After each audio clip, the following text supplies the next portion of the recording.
بسم الله الرحمن الرحيم ألف لام ميم ذلك الكتاب لا ريب فيه هدى للمتقين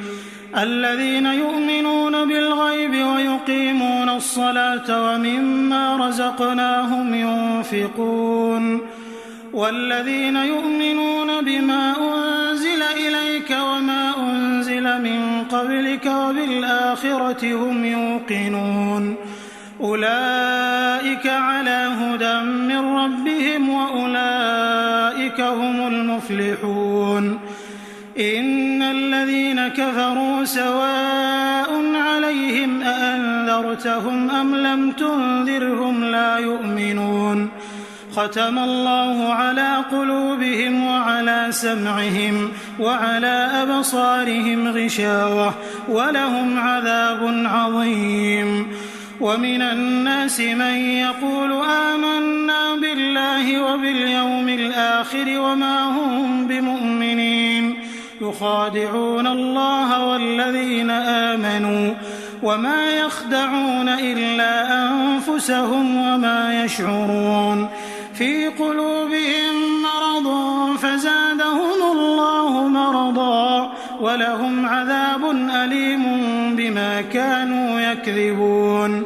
وإذا قيل لهم لا تفسدوا في الأرض قالوا إنما نحن مصلحون ألا إنهم هم المفسدون ولكن لا يشعرون وإذا قيل لهم آمنوا كما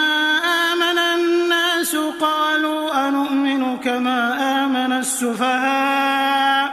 ألا إنهم هم السفهاء ولكن لا يعلمون وإذا لقوا الذين آمنوا قالوا آمنا وإذا خلوا إلى شياطينهم قالوا إنا معكم إنما نحن مستهزئون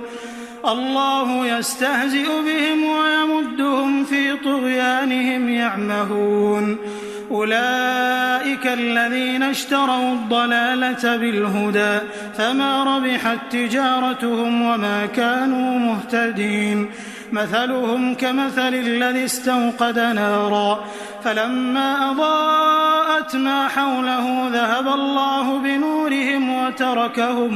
وتركهم في ظلمات لا يبصرون صم بكم عمي فهم لا يرجعون أو كصيب من السماء فيه ظلمات ورعد وبرق يجعلون أصابعهم في آذانهم من الصواعق حذر الموت والله محيط بالكافرين يكاد البرق يخطف أبصارهم كلما أضاء لهم مشوا فيه وإذا أظلم عليهم قاموا ولو شاء الله لذهب بسمعهم وأبصارهم إن الله على كل شيء قدير يا أيها الناس اعبدوا ربكم الذي خلقكم والذين من قبلكم لعلكم تتقون الذي جعل لكم الأرض فراشا والسماء بناء وأنزل من السماء ماء فأخرج به من الثمرات رزقا لكم فلا تجعلوا لله أندادا وأنتم تعلمون وإن كنتم في ريب مما نزلنا على عبدنا فأتوا بسورة من مثله وادعوا شهداءكم من دون الله إن كنتم صادقين فإن لم تفعلوا ولن تفعلوا فاتقوا النار التي وقودها الناس والحجارة أعدت للكافرين وبشر الذين آمنوا وعملوا الصالحات أن لهم جنات تجري من تحتها الأنهار كلما رزقوا منها من ثمرة رزقا قالوا هذا الذي رزقنا من قبل وأتوا به متشابها ولهم فيها أزواج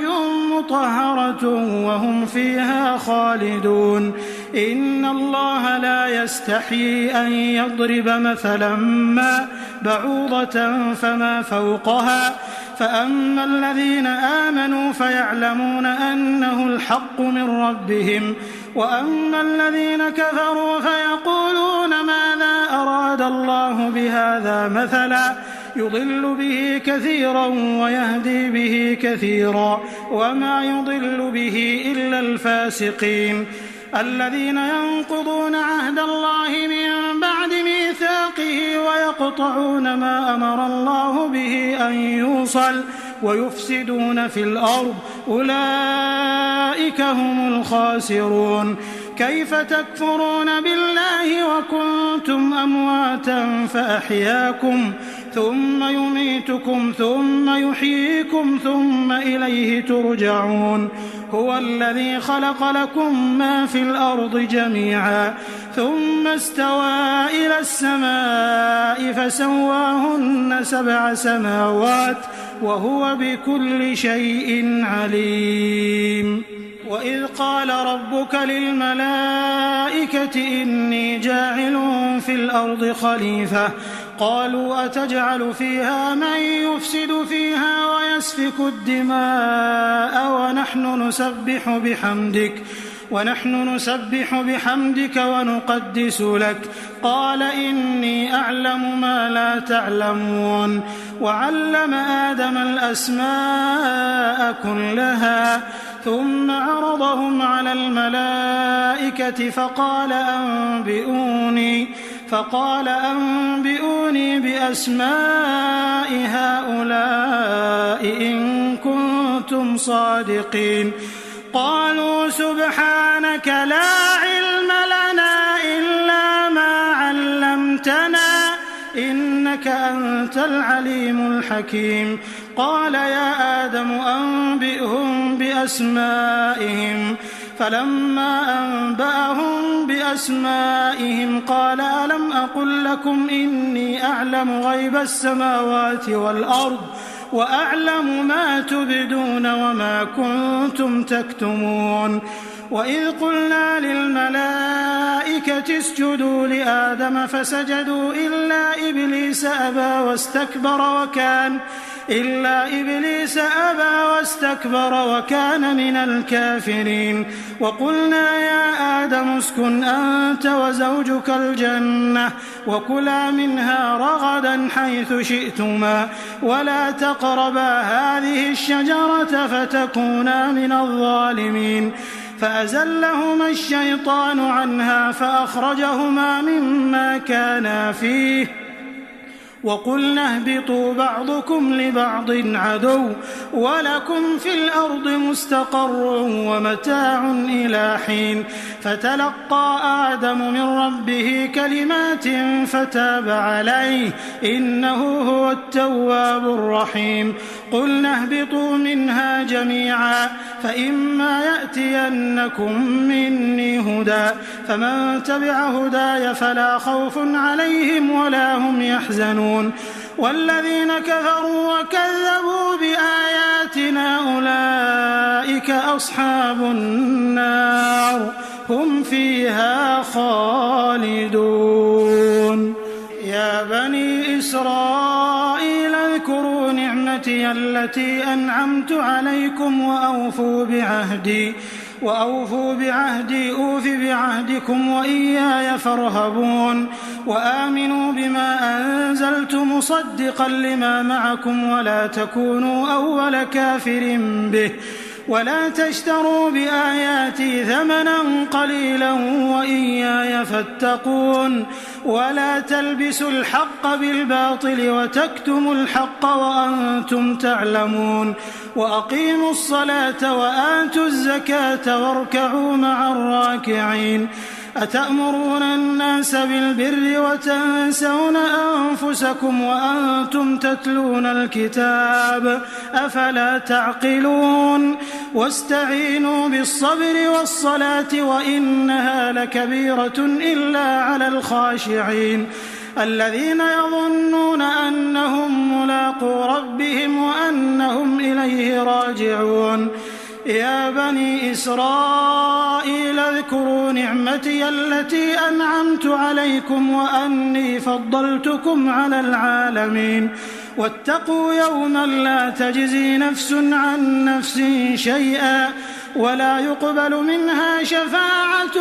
ولا يؤخذ منها عدل ولا هم ينصرون وإذ نجيناكم من آل فرعون يسومونكم سوء العذاب يذبحون أبناءكم ويستحيون نساءكم وفي ذلكم بلاء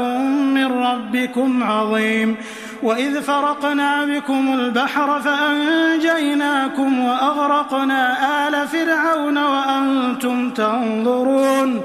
وإذ واعدنا موسى 40 ليلة ثم اتخذتم العجل من بعده وأنتم ظالمون ثم عفونا عنكم من بعد ذلك لعلكم تشكرون وإذ آتينا موسى الكتاب والفرقان لعلكم تهتدون وإذ قال موسى لقومه يا قوم إنكم ظلمتم أنفسكم باتخاذكم العجل فتوبوا إلى بارئكم فاقتلوا أنفسكم ذلكم خير لكم عند بارئكم فتاب عليكم إنه هو التواب الرحيم وإذ قلتم يا موسى لن نؤمن لك حتى نرى الله جهرة فأخذتكم الصاعقة وأنتم تنظرون ثم بعثناكم من بعد موتكم لعلكم تشكرون وظللنا عليكم الغمام وأنزلنا عليكم المن والسلوى كلوا من طيبات ما رزقناكم وما ظلمونا ولكن كانوا أنفسهم يظلمون وإذ قلنا ادخلوا هذه القرية فكلوا منها حيث شئتم رغدا وادخلوا الباب سجدا وقولوا حطة نغفر لكم خطاياكم وسنزيد المحسنين فبدل الذين ظلموا قولا غير الذي قيل لهم فأنزلنا على الذين ظلموا رجزا من السماء بما كانوا يفسقون وإذ استسقى موسى لقومه فقل اضرب بعصاك الحجر فانفجرت منه 12 عينا قد علم كل أناس مشربهم كلوا واشربوا من رزق الله ولا تعثوا في الأرض مفسدين وإذ قلتم يا موسى لن نصبر على طعام واحد فادع لنا ربك يخرج لنا مما تنبت الأرض من بقلها وقثائها وفومها وعدسها وبصلها قال أتستبدلون الذي هو أدنى بالذي هو خير اهبطوا مصرا فإن لكم ما سألتم وضربت عليهم الذلة والمسكنة وباءوا بغضب من الله ذلك بأنهم كانوا يكفرون بآيات الله ويقتلون النبيين بغير الحق ذلك بما عصوا وكانوا يعتدون إن الذين آمنوا والذين هادوا والنصارى والصابئين من آمن بالله واليوم الآخر وعمل صالحا فلهم أجرهم عند ربهم ولا خوف عليهم ولا هم يحزنون وإذ أخذنا ميثاقكم ورفعنا فوقكم الطور خذوا ما آتيناكم بقوة واذكروا ما فيه لعلكم تتقون ثم توليتم من بعد ذلك فلولا فضل الله عليكم ورحمته لكنتم من الخاسرين ولقد علمتم الذين اعتدوا منكم في السبت فقلنا لهم كونوا قردة خاسئين فجعلناها نكالا لما بين يديها وما خلفها وموعظة للمتقين. وإذ قال موسى لقومه إن الله يأمركم أن تذبحوا بقرة قالوا أتتخذنا هزوا قال أعوذ بالله أن أكون من الجاهلين قالوا ادع لنا ربك يبين لنا ما هي قال إنه يقول إنها بقرة لا فارض ولا بكر عوان بين ذلك فافعلوا ما تؤمرون قالوا ادع لنا ربك يبين لنا ما لونها قال إنه يقول إنها بقرة صفراء فاقع لونها تسر الناظرين قالوا ادع لنا ربك يبين لنا ما هي إن البقرة شابه علينا وإنا إن شاء الله لمهتدون قال إنه يقول إنها بقرة لا ذلول تثير الأرض ولا تسقي الحرث مسلمة لا شية فيها قالوا الآن جئت بالحق فذبحوها وما كادوا يفعلون وإذ قتلتم نفسا فادارأتم فيها والله مخرج ما كنتم تكتمون فقلنا اضربوه ببعضها كذلك يحيي الله الموتى ويريكم آياته لعلكم تعقلون ثم قست قلوبكم من بعد ذلك فهي كالحجارة أو أشد قسوة وإن من الحجارة لما يتفجر منه الأنهار وإن منها لما يشقق فيخرج منه الماء وإن منها لما يهبط من خشية الله وما الله بغافل عما تعملون أفتطمعون أن يؤمنوا لكم وقد كان فريق منهم يسمعون كلام الله ثم يحرفونه من بعد ما عقلوه وهم يعلمون وإذا لقوا الذين آمنوا قالوا آمنا وإذا خلا بعضهم إلى بعض قالوا أتحدثونهم بما فتح الله عليكم ليحاجوكم به عند ربكم أفلا تعقلون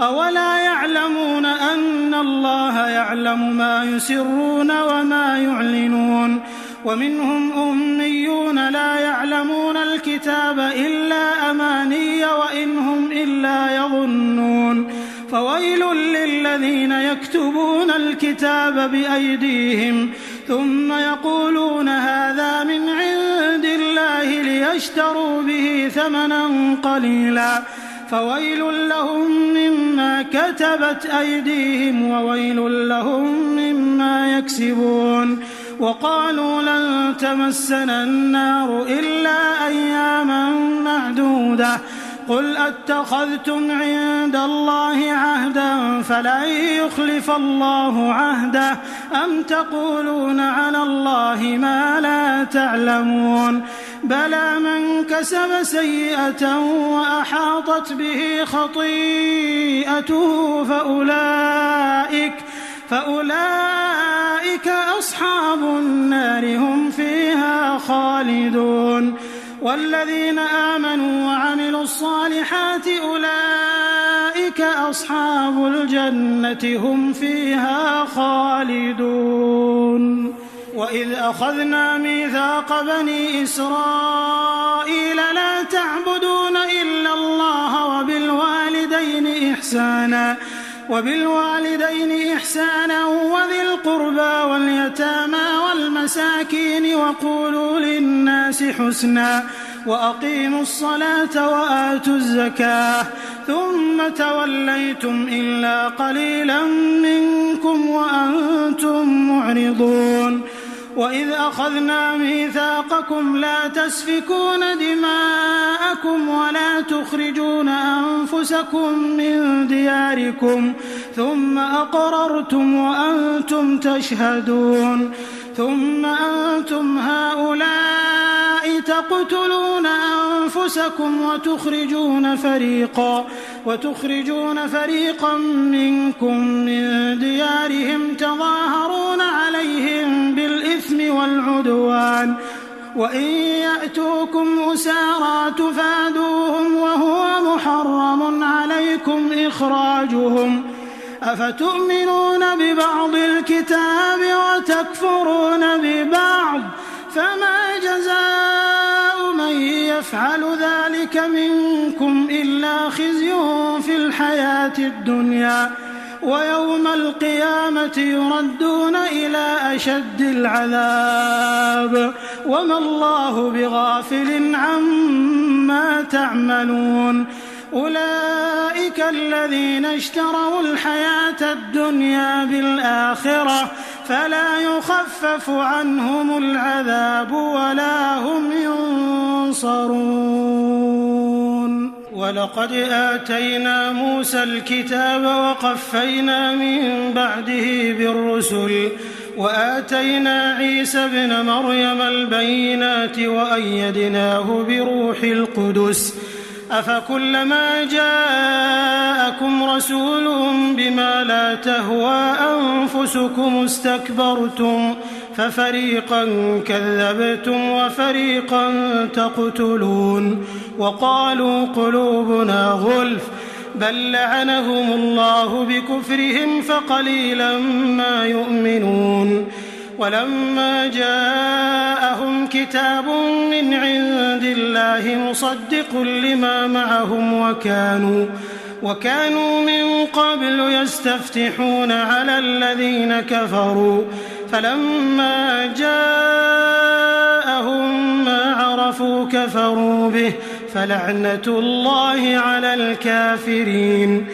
بئس ما اشتروا به أنفسهم أن يكفروا بما أنزل الله بغيا أن ينزل الله من فضله على من يشاء من عباده فباءوا بغضب على غضب وللكافرين عذاب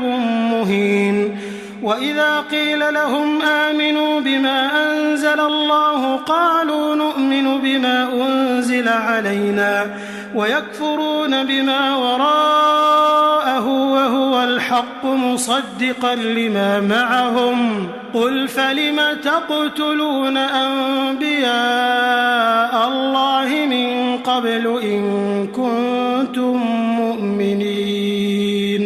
ولقد جاءكم موسى بالبينات ثم اتخذتم العجل من بعده وأنتم ظالمون وإذ أخذنا ميثاقكم ورفعنا فوقكم الطور خذوا ما آتيناكم بقوة واسمعوا قالوا سمعنا وعصينا وأشربوا في قلوبهم العجل بكفرهم قل بئس ما يأمركم به إيمانكم إن كنتم مؤمنين قل إن كانت لكم الدار الآخرة عند الله خالصة من دون الناس فتمنوا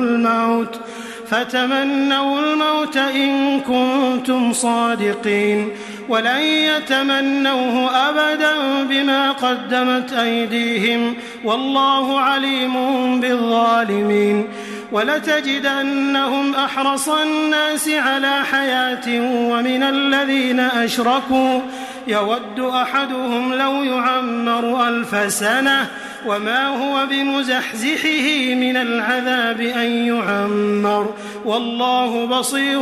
بما يعملون قل من كان عدوا لجبريل فإنه نزله على قلبك بإذن الله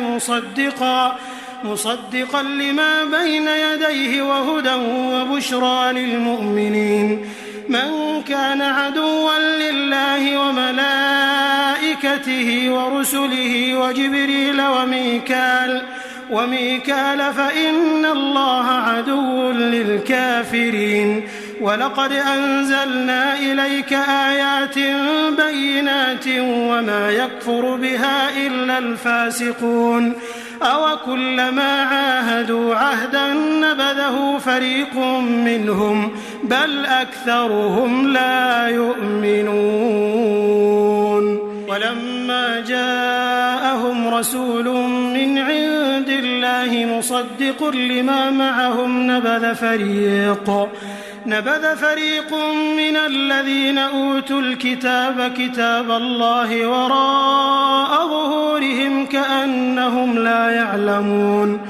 واتبعوا ما تتلو الشياطين على ملك سليمان وما كفر سليمان ولكن الشياطين كفروا يعلمون الناس السحر وما أنزل على الملكين ببابل هاروت وماروت وما يعلمان من أحد حتى يقولا إنما نحن فتنة فلا تكفر فيتعلمون منهما ما يفرقون به بين المرء وزوجه وما هم بضارين به من أحد إلا بإذن الله ويتعلمون ما يضرهم ولا ينفعهم ولقد علموا لمن اشتراه ما له في الآخرة من خلاق ولبئس ما شروا به أنفسهم لو كانوا يعلمون. ولو أنهم آمنوا واتقوا لمثوبة من عند الله خير لو كانوا يعلمون.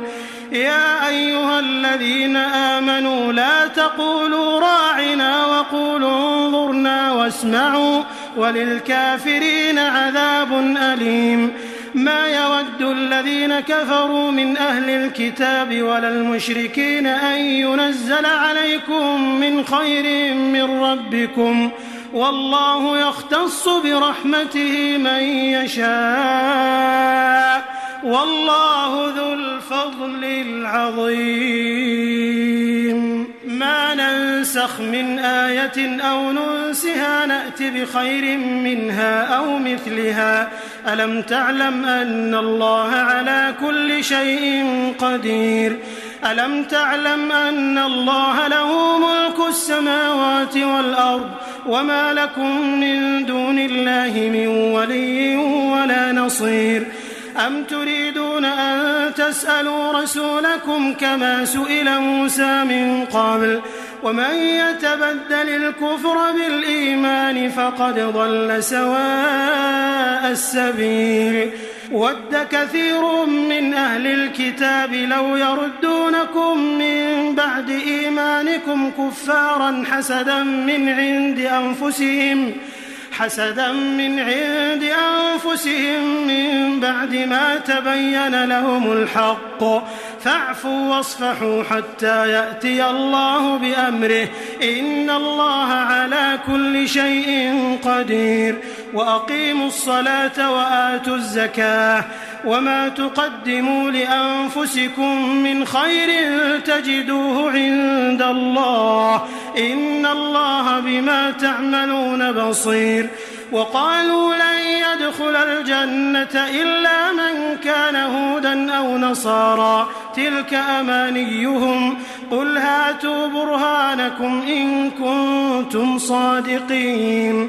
بلى من أسلم وجهه لله وهو محسن فله أجره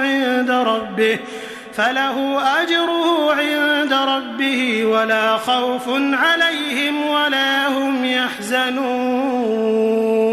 وقالت اليهود ليست النصارى ليست اليهود على شيء وهم يتلون الكتاب كذلك قال الذين لا يعلمون مثل قولهم فالله يحكم بينهم يوم القيامة فيما كانوا فيه يختلفون ومن أظلم ممن منع مساجد الله أن يذكر فيها اسمه وسعى في خرابها أولئك ما كان لهم أن يدخلوها إلا خائفين لهم في الدنيا خزي ولهم في الآخرة عذاب عظيم ولله المشرق والمغرب فأينما تولوا فثم وجه الله إن الله واسع عليم وقالوا اتخذ الله ولدا سبحانه بل له ما في السماوات والأرض كل له قانتون بديع السماوات والأرض وإذا قضى أمرا فإنما يقول له كن فيكون وقال الذين لا يعلمون لولا يكلمنا الله أو تأتينا آية كذلك قال الذين من قبلهم مثل قولهم تشابهت قلوبهم قد بينا الآيات لقوم يوقنون إنا أرسلناك بالحق بشيرا ونذيرا ولا تسأل عن أصحاب الجحيم ولن ترضى عنك اليهود ولا النصارى حتى تتبع ملتهم قل إن هدى الله هو الهدى ولئن اتبعت أهواءهم بعد الذي جاءك من العلم ما لك من الله من ولي ولا نصير الذين آتيناهم الكتاب يتلونه حق تلاوته أولئك يؤمنون به ومن يكفر به فأولئك هم الخاسرون يا بني إسرائيل اذكروا نعمتي التي أنعمت عليكم وأني فضلتكم على العالمين واتقوا يوما لا تجزي نفس عن نفس شيئا ولا يقبل منها عدل ولا تنفعها شفاعة ولا هم ينصرون وإذ ابتلى إبراهيم ربه بكلمات فأتمهم قال إني جاعلك للناس إماما قال ومن ذريتي قال لا ينال عهد الظالمين وإذ جعلنا البيت مثابة للناس وأمنا واتخذوا من مقام إبراهيم مصلى وعهدنا إلى إبراهيم وإسماعيل أن طهرا بيتي للطائفين والعاكفين والركع السجود وإذ قال إبراهيم رب اجعل هذا بلدا آمنا وارزق أهله من الثمرات من آمن منهم بالله واليوم الآخر قال ومن كفر فأمتعه قليلا ثم أضطره إلى عذاب النار وبئس المصير وإذ يرفع إبراهيم القواعد من البيت وإسماعيل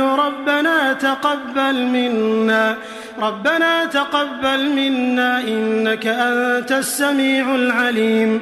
ربنا واجعلنا مسلمين لك ومن ذريتنا أمة مسلمة لك وأرنا مناسكنا وتب علينا إنك أنت التواب الرحيم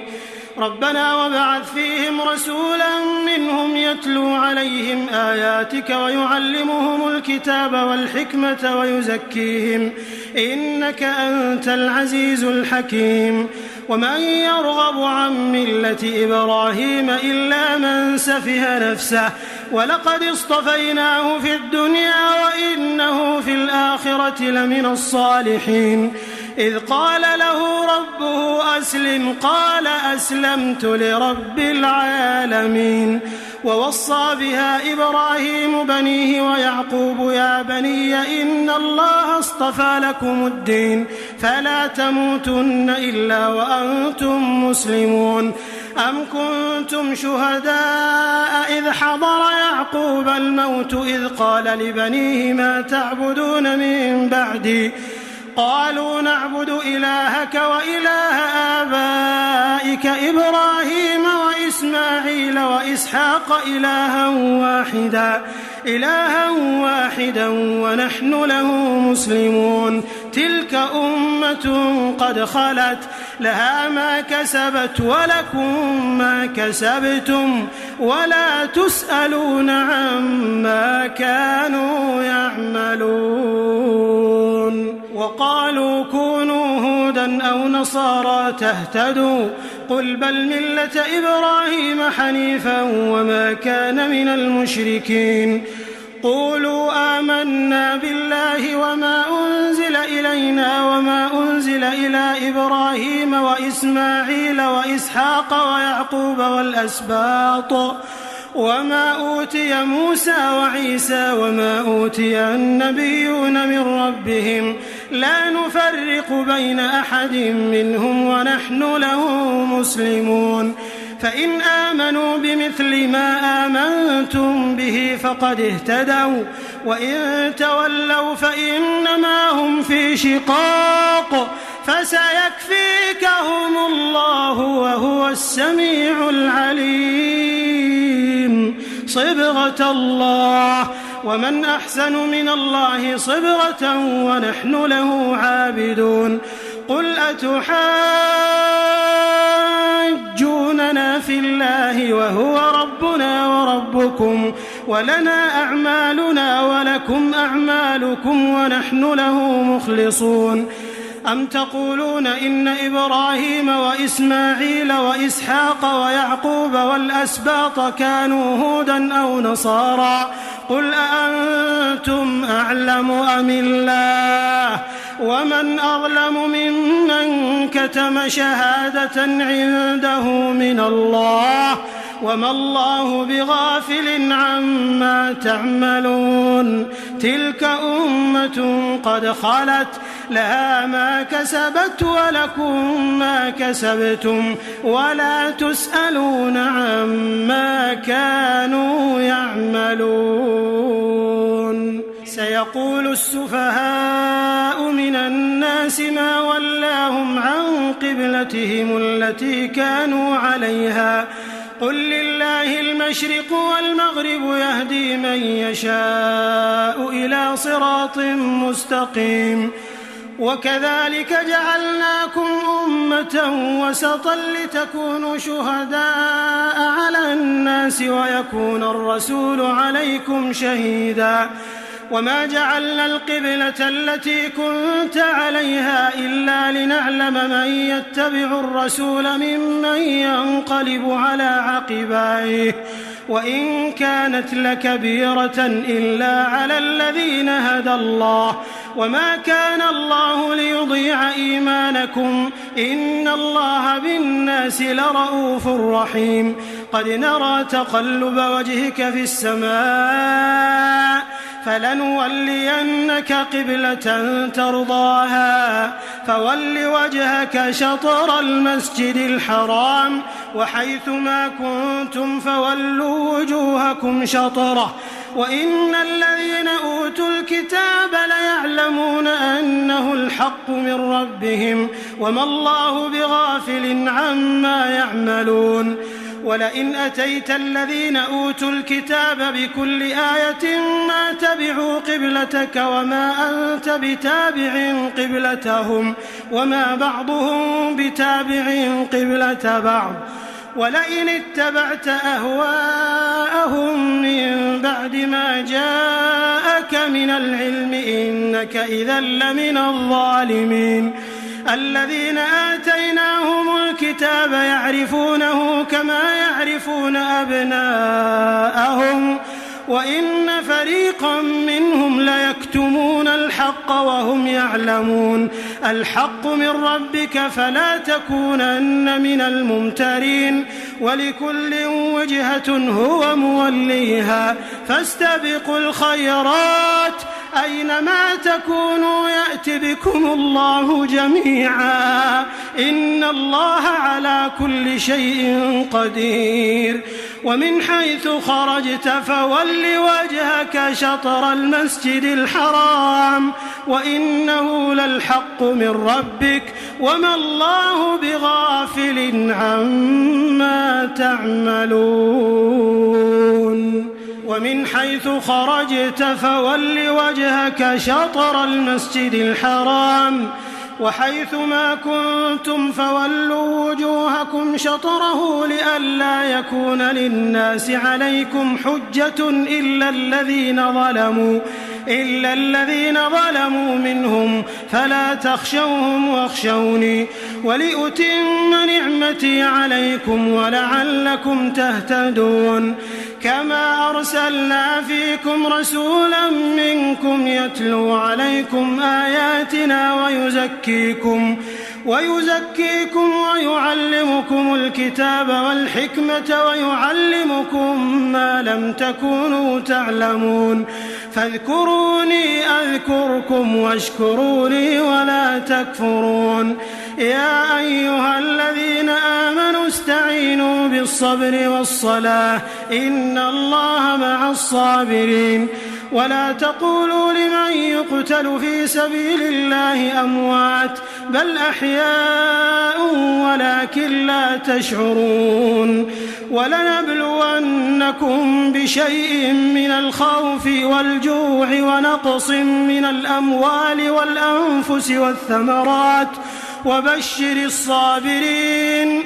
الذين إذا أصابتهم مصيبة قالوا إنا لله وإنا إليه راجعون أولئك عليهم صلوات من ربهم ورحمة وأولئك هم المهتدون إن الصفا والمروة من شعائر الله فمن حج البيت أو اعتمر فلا جناح عليه أن يطوف بهما ومن تطوع خيرا فإن الله شاكر عليم إن الذين يكتمون ما أنزلنا من البينات والهدى من بعد ما بيناه للناس في الكتاب أولئك يلعنهم الله ويلعنهم اللاعنون إلا الذين تابوا وأصلحوا وبينوا فأولئك أتوب عليهم وأنا التواب الرحيم إن الذين كفروا وماتوا وهم كفار أولئك عليهم لعنة الله والملائكة والناس أجمعين خالدين فيها لا يخفف عنهم العذاب ولا هم ينظرون وإلهكم إله واحد لا إله إلا هو الرحمن الرحيم إن في خلق السماوات والأرض واختلاف الليل والنهار والفلك التي تجري في البحر بما ينفع الناس وما أنزل الله من السماء من ماء فأحيا به الأرض بعد موتها وبث فيها من كل دابة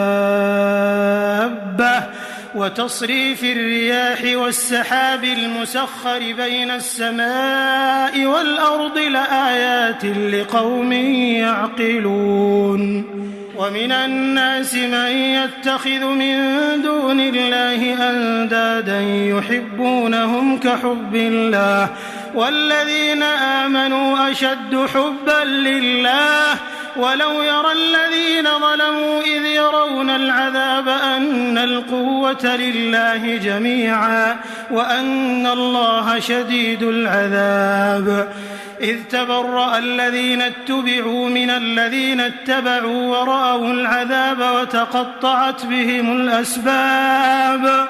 وقال الذين اتبعوا لو أن لنا كرة فنتبرأ منهم كما تبرأوا منا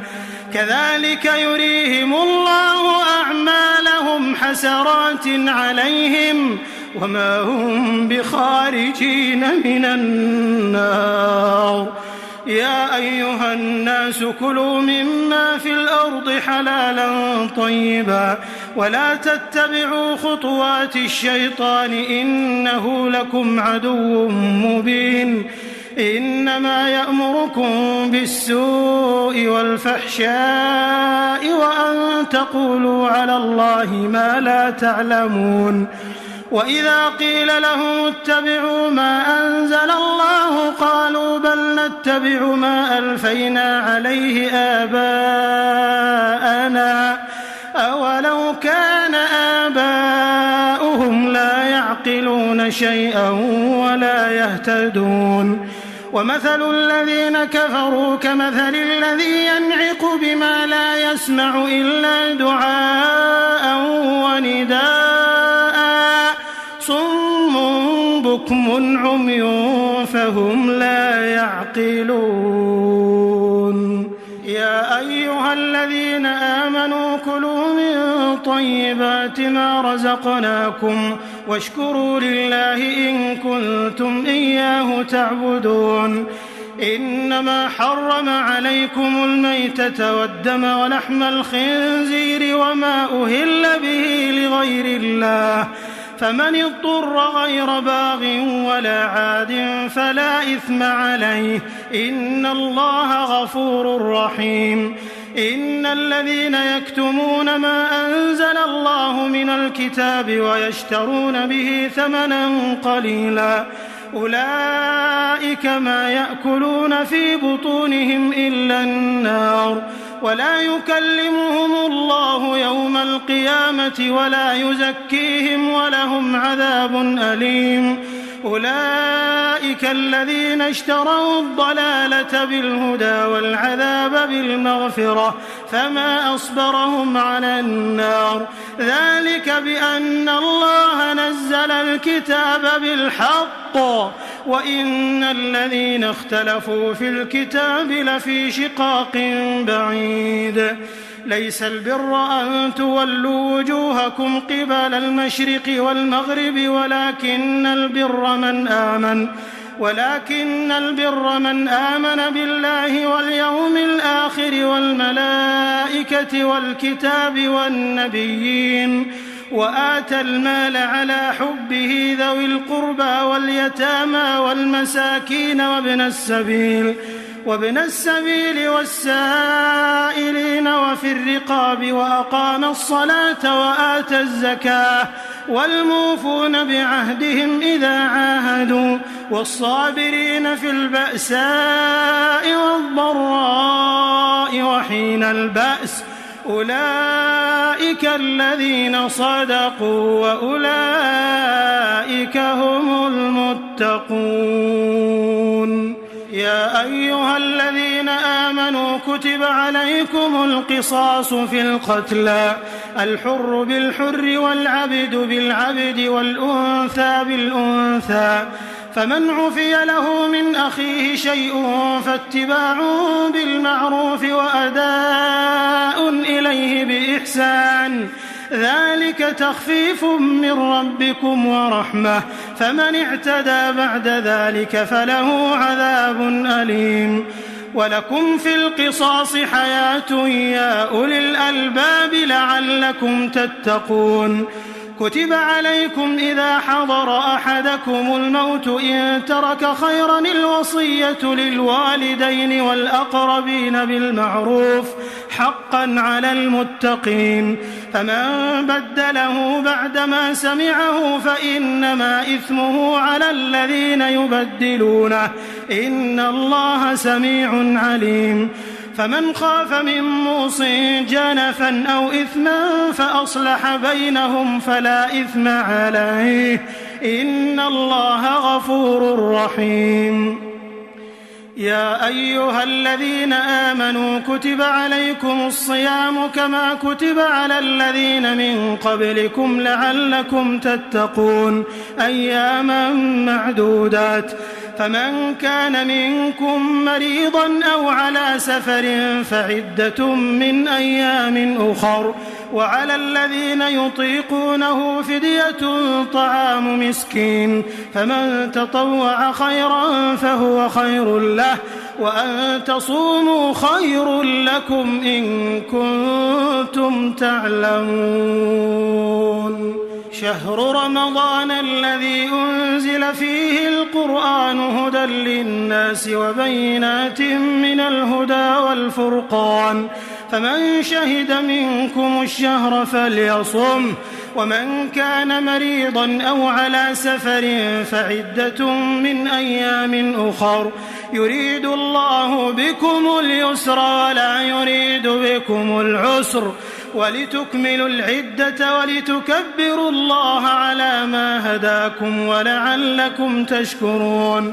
وإذا سألك عبادي عني فإني قريب أجيب دعوة الداع إذا دعان فليستجيبوا لي وليؤمنوا بي لعلهم يرشدون أحل لكم ليلة الصيام الرفث إلى نسائكم هن لباس لكم وأنتم لباس لهن علم الله أنكم كنتم تختانون أنفسكم فتاب عليكم وعفى عنكم فالآن باشروهن وابتغوا ما كتب الله لكم وكلوا واشربوا حتى يتبين لكم الخيط الأبيض من الخيط الأسود من الفجر ثم أتموا الصيام إلى الليل ولا تباشروهن وأنتم عاكفون في المساجد تلك حدود الله فلا تقربوها كذلك يبين الله آياته للناس لعلهم يتقون ولا تأكلوا أموالكم بينكم بالباطل وتدلوا بها إلى الحكام لتأكلوا فريقا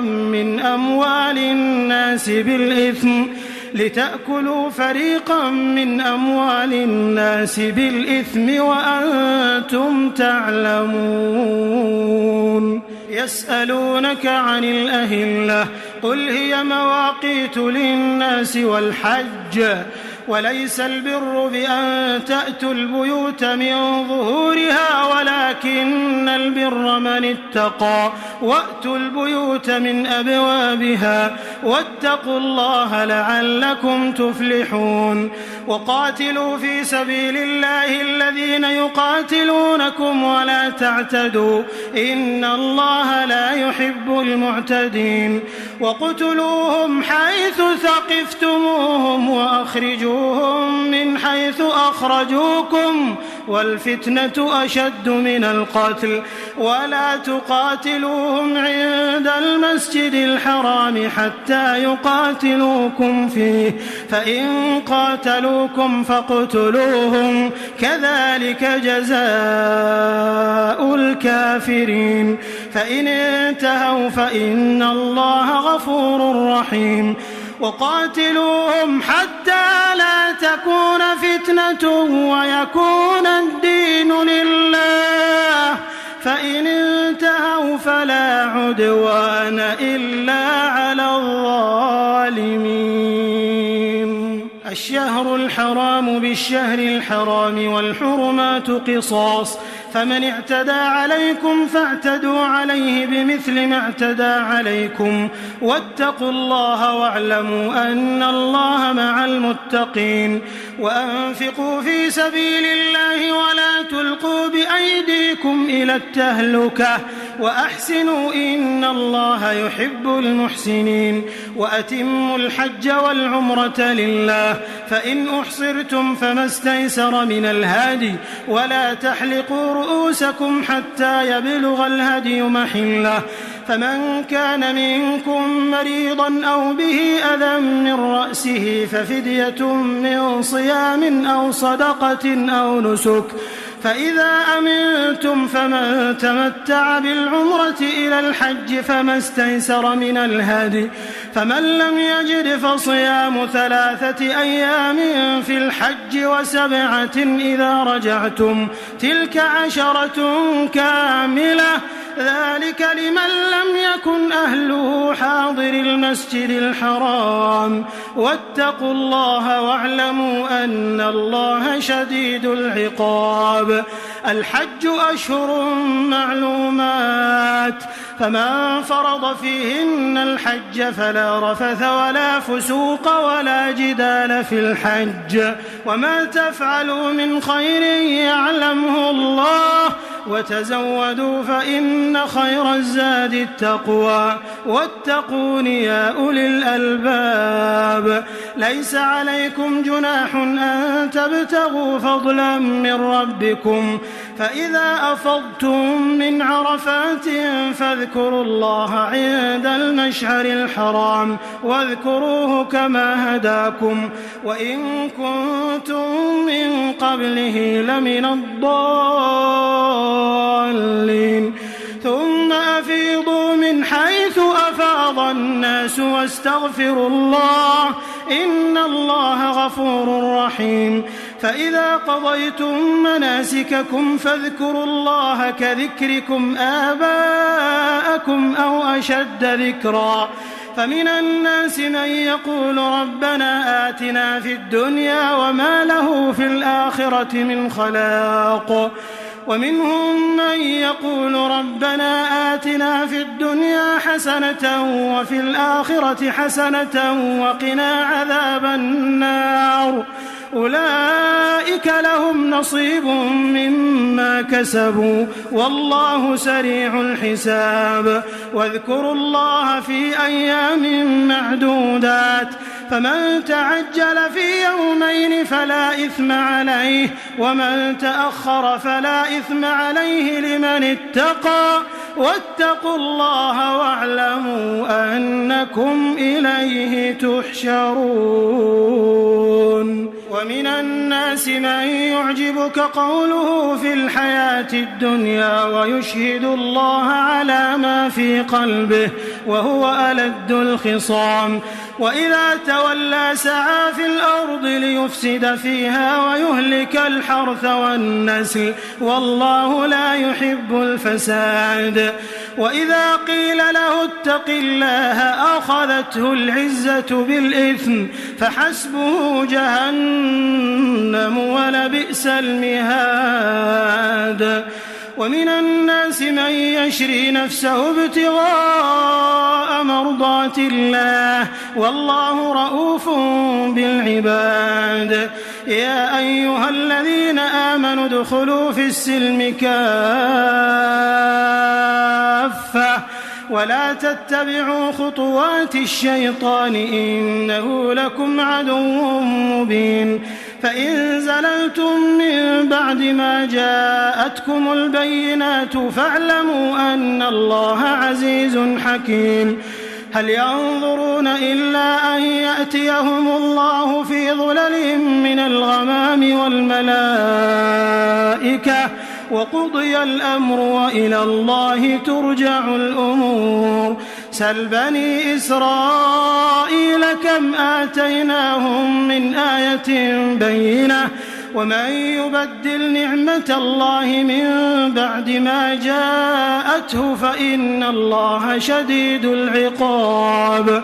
زين للذين كفروا الحياة الدنيا ويسخرون من الذين آمنوا والذين اتقوا فوقهم يوم القيامة والله يرزق من يشاء بغير حساب كان الناس أمة واحدة فبعث الله النبيين مبشرين ومنذرين وأنزل معهم الكتاب بالحق ليحكم بين الناس فيما اختلفوا فيه وما اختلف فيه إلا الذين أوتوه من بعد ما جاءتهم البينات بغيا بينهم فهدى الله الذين آمنوا لما اختلفوا فيه من الحق بإذنه والله يهدي من يشاء إلى صراط مستقيم. أم حسبتم أن تدخلوا الجنة ولما يأتكم مثل الذين خلوا من قبلكم مستهم البأساء والضراء وزلزلوا حتى يقول الرسول والذين آمنوا معه متى نصر الله ألا إن نصر الله قريب. يسألونك ماذا ينفقون قل ما أنفقتم من خير فللوالدين والأقربين واليتامى والمساكين وابن السبيل وما تفعلوا من خير فإن الله به عليم. كتب عليكم القتال وهو كره لكم وعسى أن تكرهوا شيئا وهو خير لكم وعسى أن تحبوا شيئا وهو شر لكم والله يعلم وأنتم لا تعلمون. يسألونك عن الشهر الحرام قتال فيه قل قتال فيه كبير وصد عن سبيل الله وكفر به والمسجد الحرام وإخراج أهله منه أكبر عند الله والفتنة أكبر من القتل ولا يزالون يقاتلونكم حتى يردوكم عن دينكم إن استطاعوا ومن يرتد منكم عن دينه فيمت وهو كافر فأولئك حبطت أعمالهم في الدنيا والآخرة وأولئك أصحاب النار هم فيها خالدون. إن الذين آمنوا والذين هاجروا وجاهدوا في سبيل الله أولئك يرجون رحمة الله والله غفور رحيم. يسألونك عن الخمر والميسر قل فيهما إثم كبير ومنافع للناس وإثمهما أكبر من نفعهما ويسألونك ماذا ينفقون قل العفو كذلك يبين الله لكم الآيات لعلكم تتفكرون في الدنيا والآخرة. ويسألونك عن اليتامى قل إصلاح لهم خير وإن تخالطوهم فإخوانكم والله يعلم المفسد من المصلح ولو شاء الله لأعنتكم إن الله عزيز حكيم.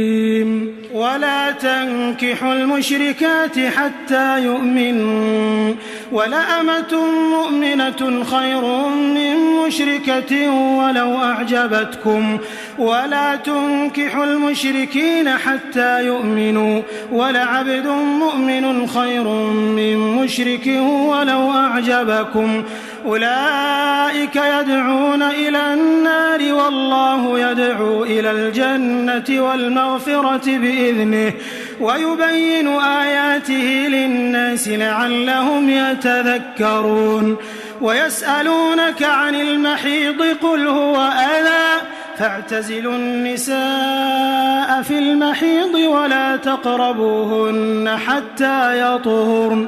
فإذا تطهرن فأتوهن من حيث أمركم الله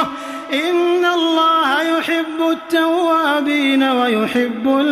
المتطهرين. نساؤكم حرث لكم فأتوا حرثكم أنى شئتم وقدموا لأنفسكم واتقوا الله واعلموا أنكم ملاقوه وبشر المؤمنين. ولا تجعلوا الله عرضة لأيمانكم أن تبروا وتتقوا وتصلحوا بين الناس والله سميع عليم. لا يؤاخذكم الله باللغو في أيمانكم ولكن يؤاخذكم بما كسبت قلوبكم والله غفور حليم. للذين يؤلون من نسائهم تربص 4 أشهر فإن فاءوا فإن الله غفور رحيم. وإن عزموا الطلاق فإن الله سميع عليم. والمطلقات يتربصن بأنفسهن 3 قروء ولا يحل لهن أن يكتمن ما خلق الله في أرحامهن إن كن يؤمن بالله واليوم الآخر وبعولتهن أحق بردهن في ذلك إن أرادوا إصلاحا ولهن مثل الذي عليهن بالمعروف وللرجال عليهن درجة والله عزيز حكيم. الطلاق 2 فإمساك بمعروف أو تسريح بإحسان. ولا يحل لكم أن تأخذوا مما آتيتموهن شيئا إلا أن يخافا ألا يقيما حدود الله. فإن خفتم ألا يقيما حدود الله فلا جناح عليهما فيما افتدت به. تلك حدود الله فلا تعتدوها. ومن يتعد حدود الله فأولئك هم الظالمون. فإن طلقها فلا تحل له من بعد حتى تنكح زوجا غيره. فإن طلقها فلا جناح عليهما أن يتراجعا إن ظنا أن يقيما حدود الله. وتلك حدود الله يبينها لقوم يعلمون. وإذا طلقتم النساء فبلغن أجلهن فأمسكوهن بمعروف أو سرحوهن بمعروف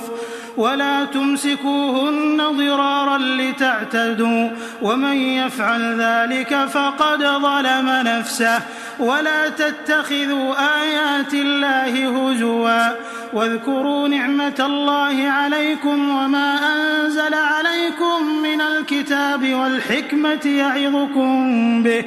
واتقوا الله واعلموا أن الله بكل شيء عليم. وإذا طلقتم النساء فبلغن أجلهن فلا تعضلوهن أن ينكحن أزواجهن إذا تراضوا بينهم بالمعروف.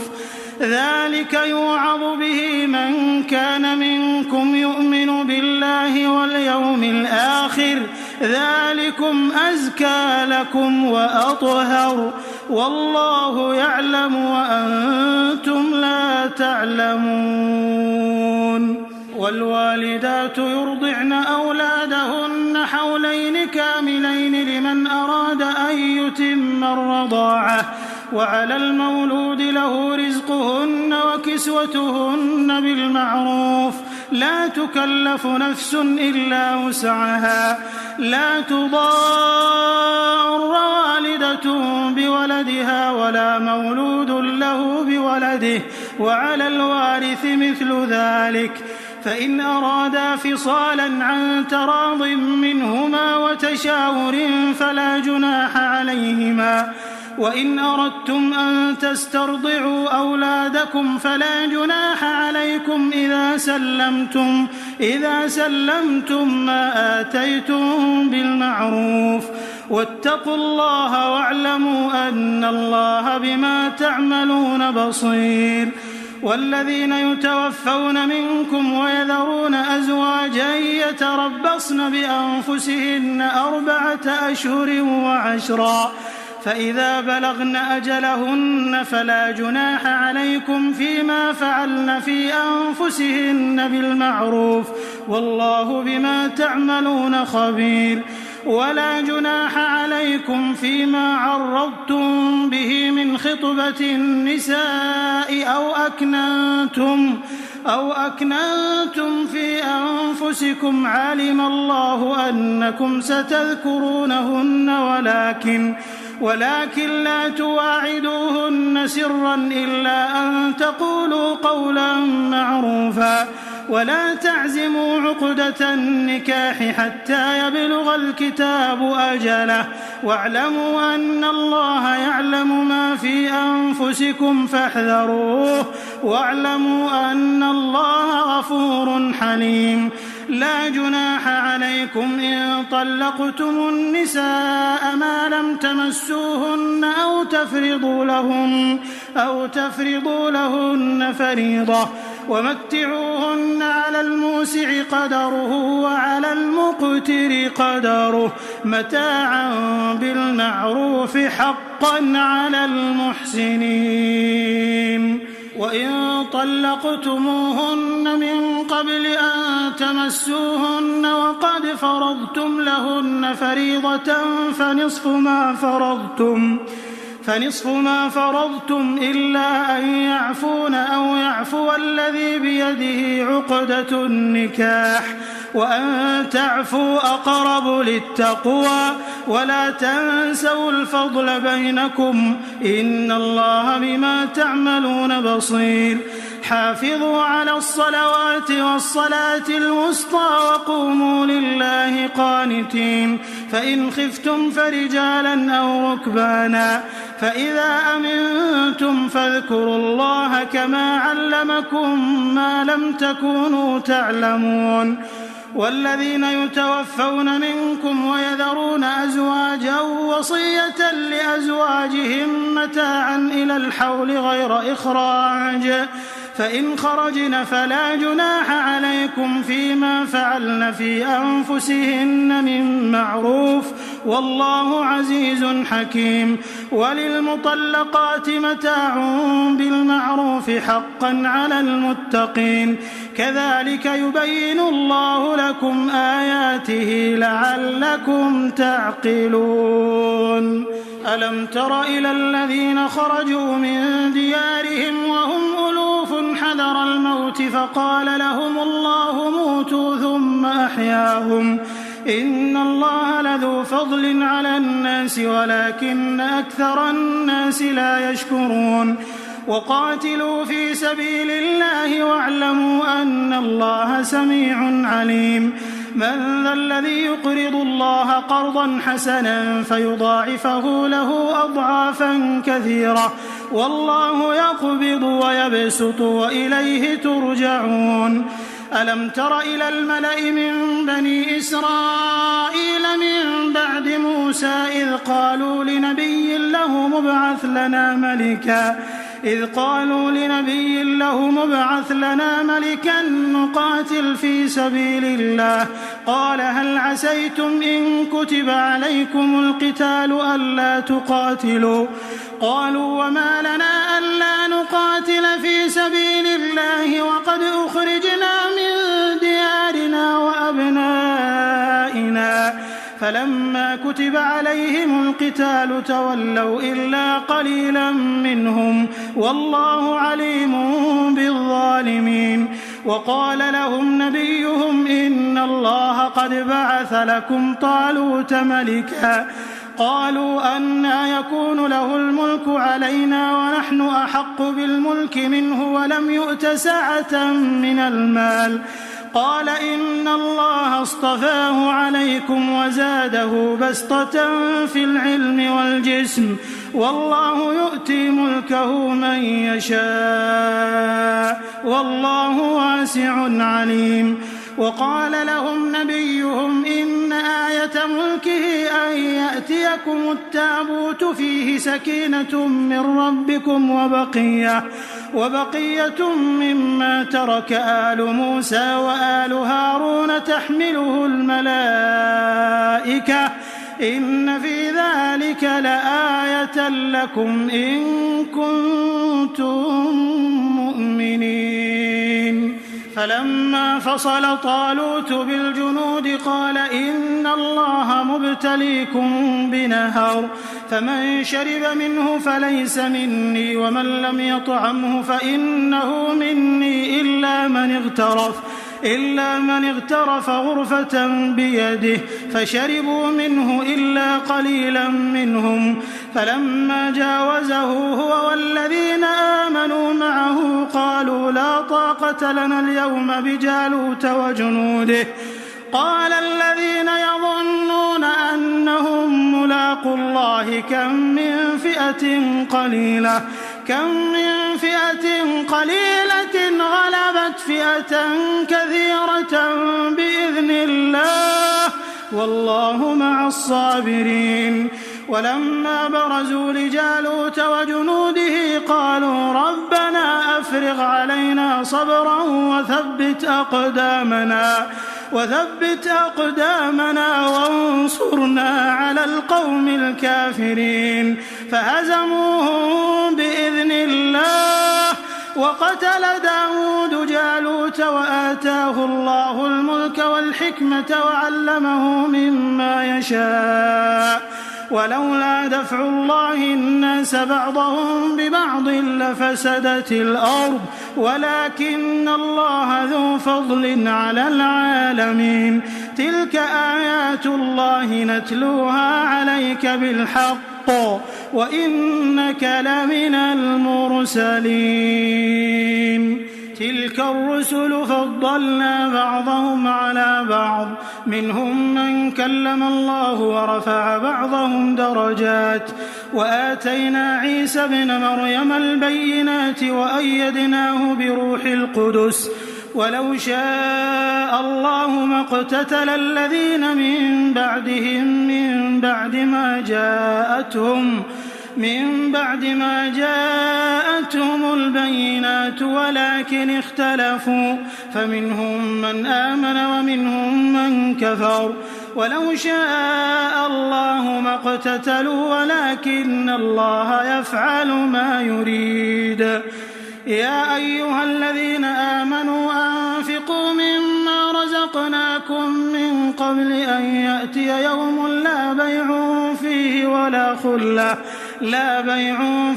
ولا خلة ولا شفاعة والكافرون هم الظالمون. الله لا إله إلا هو الحي القيوم لا تأخذه سنة ولا نوم له ما في السماوات وما في الأرض. من ذا الذي يشفع عنده إلا بإذنه يعلم ما بين أيديهم وما خلفهم ولا يحيطون بشيء من علمه إلا بما شاء وسع كرسيه السماوات والأرض ولا يؤوده حفظهما وهو العلي العظيم. لا إكراه في الدين قد تبين الرشد من الغي فمن يكفر بالطاغوت ويؤمن بالله فقد استمسك بالعروة الوثقى لا انفصام لها والله سميع عليم.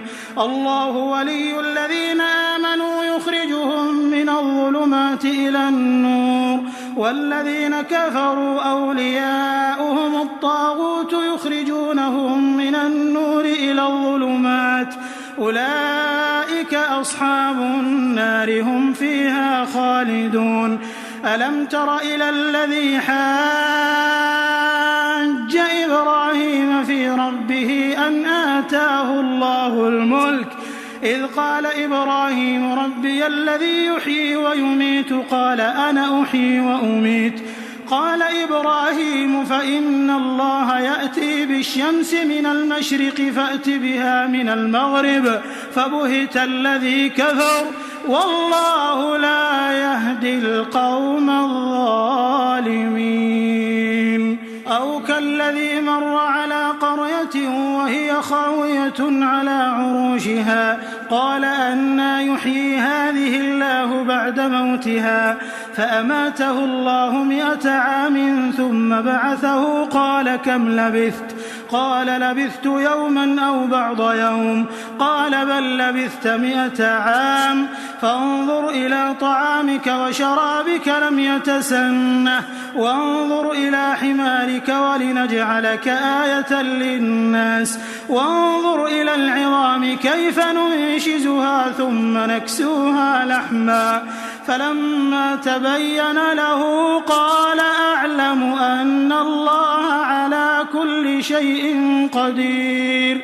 وإذ قال إبراهيم رب أرني كيف تحيي الموتى قال أولم تؤمن قال بلى ولكن ليطمئن قلبي قال فخذ 4 من الطير فصرهن إليك ثم اجعل على كل جبل منهن جزءا ثم ادعهن يأتينك سعيا واعلم أن الله عزيز حكيم مثل الذين ينفقون أموالهم في سبيل الله كمثل حبة أنبتت 7 سنابل في كل سنبلة 100 حبة والله يضاعف لمن يشاء والله واسع عليم الذين ينفقون أموالهم في سبيل الله ثم لا يتبعون ما أنفقوا منا ولا أذى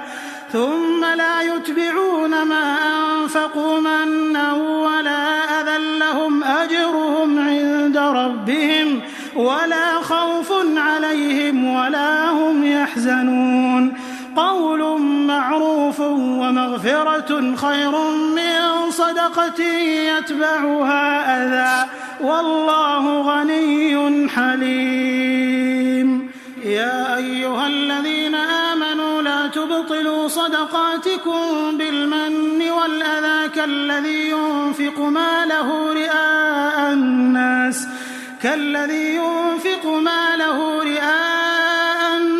ولا يؤمن بالله واليوم الآخر فمثله كمثل صفوان عليه تراب فأصابه وابل فتركه صلدا لا يقدرون على شيء مما كسبوا والله لا يهدي القوم الكافرين ومثل الذين ينفقون أموالهم ابتغاء مرضات الله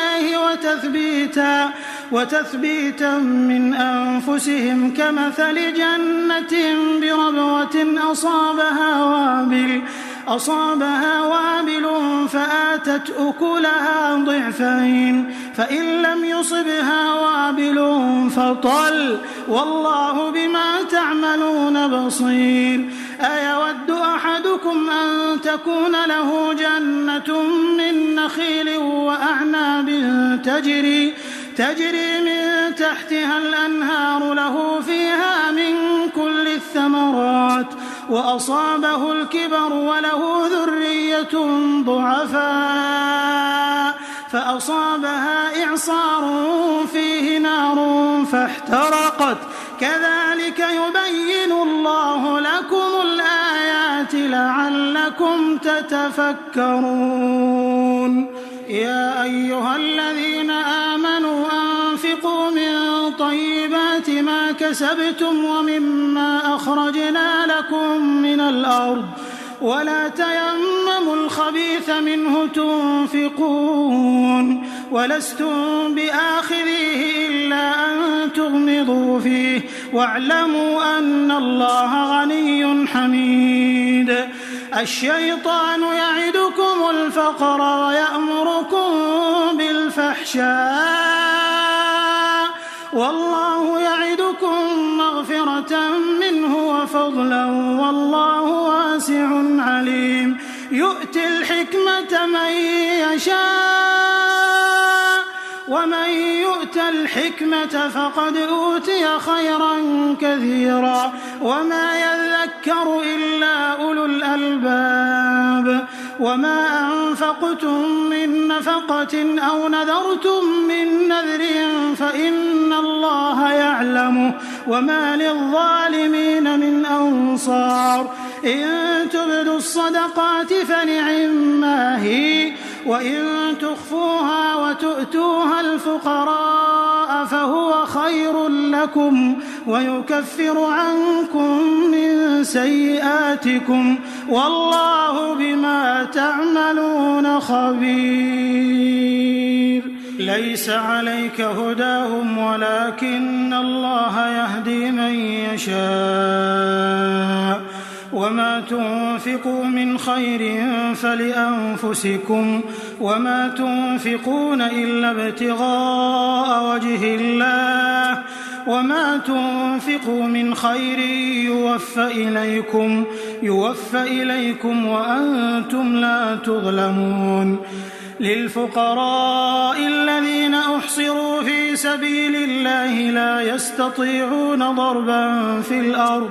يحسبهم الجاهل أغنياء من التعفف تعرفهم بسيماهم لا يسألون الناس إلحافا وما تنفقوا من خير فإن الله به عليم. الذين ينفقون أموالهم بالليل والنهار سرا وعلانية فلهم أجرهم عند ربهم ولا خوف عليهم ولا هم يحزنون.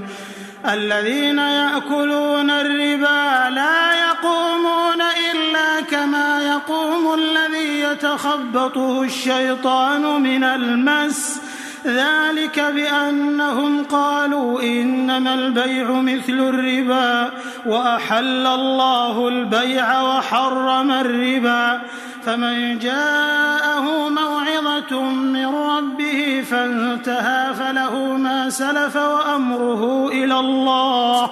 ومن عاد فأولئك أصحاب النار هم فيها خالدون. يمحق الله الربا ويربي الصدقات والله لا يحب كل كفار أثيم. إن الذين آمنوا وعملوا الصالحات وأقاموا الصلاة وآتوا الزكاة لهم أجرهم عند ربهم ولا خوف عليهم ولا هم يحزنون.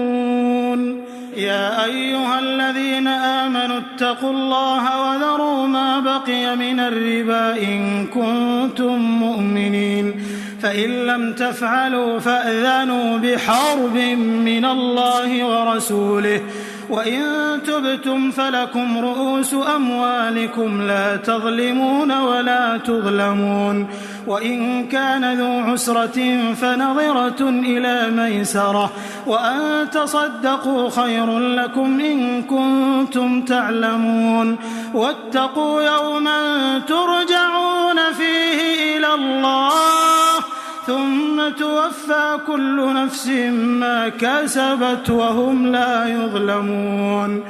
يا أيها الذين آمنوا إذا تداينتم بدين إلى أجل مسمى فاكتبوه وليكتب بينكم كاتب بالعدل ولا يأب كاتب أن يكتب كما علمه الله فليكتب وليملل الذي عليه الحق وليتق الله ربه ولا يبخس منه شيئا فإن كان الذي عليه الحق سفيها أو ضعيفا أو لا يستطيع أن يمل هو فليملل وليه بالعدل واستشهدوا شهيدين من رجالكم فإن لم يكونا رجلين فرجل وامرأتان ممن ترضون من الشهداء أن تضل إحداهما فتذكر إحداهما الأخرى ولا يأبى الشهداء إذا ما دعوا ولا تسأموا أن تكتبوه صغيرا أو كبيرا إلى أجله ذلكم أقسط عند الله وأقوم للشهادة وأدنى ألا ترتابوا إلا أن تكون تجارة حاضرة تديرونها بينكم فليس عليكم جناح ألا تكتبوها وأشهدوا إذا تبايعتم ولا يضار كاتب ولا شهيد وإن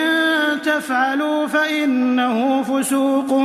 بكم واتقوا الله ويعلمكم الله والله بكل شيء عليم. وإن كنتم على سفر ولم تجدوا كاتبا فرهان مقبوضة فإن أمن بعضكم بعضا فليؤد الذي ائتمن أمانته وليتق الله ربه ولا تكتموا الشهادة ومن يكتمها فإنه آثم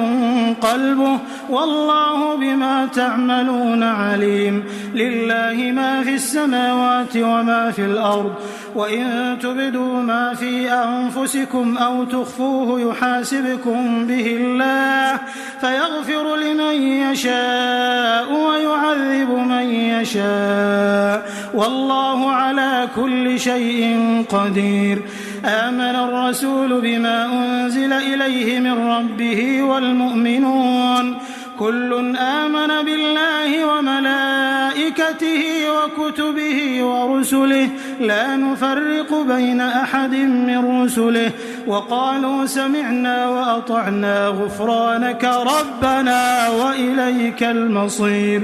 لا يكلف الله نفسا إلا وسعها لها ما كسبت وعليها ما اكتسبت ربنا لا تؤاخذنا إن نسينا أو أخطأنا ربنا ولا تحمل علينا إصرا كما حملته على الذين من قبلنا